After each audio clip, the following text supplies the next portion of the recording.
Oy mga dol, may adlaw.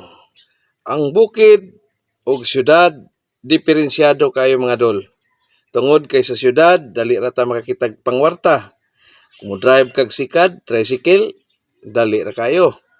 Dinhi lisod kay sa bukid mga dol, mangita og kwarta tungod kay kinahanglan pa ka manghurnal, magpainit or mananom pa ka bago ta makabaligya dito sa ato ang palengke, no, asa dadon ang atong mga abot sa yuta. Mo nang kadiferensya sa syudad ug sa bukid nga lisod mangitag kwarta dinhi sa syudad, sa bukid, pero dali kay ta makakaon diri mga buhi-buhi nato mga manok, unsa pa ng mga klase sa mga hayop. Dali ra kay ta dinhi makakaon dayon ana nga mga klase sa mga pagkaon. Pero sa syudad, dali ra pud makapalit og manok, namo pay baligya.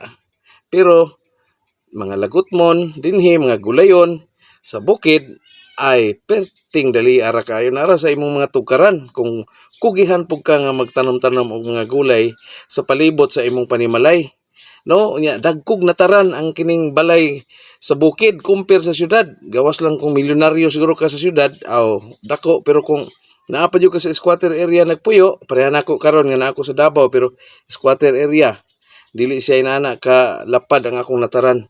Pagsulod sa balay, awa na, magpahangin na ka kay tanaw TV or sa imong kuan buhaton sa sulod, dili wala na kay nataran.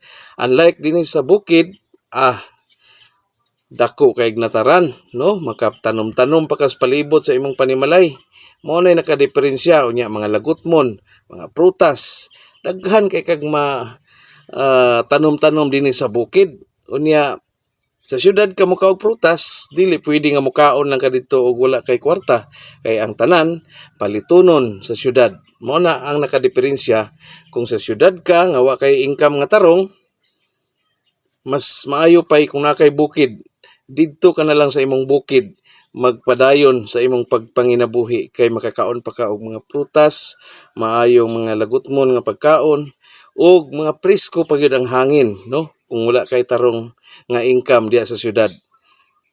Thank you for watching mga dol. Bye-bye.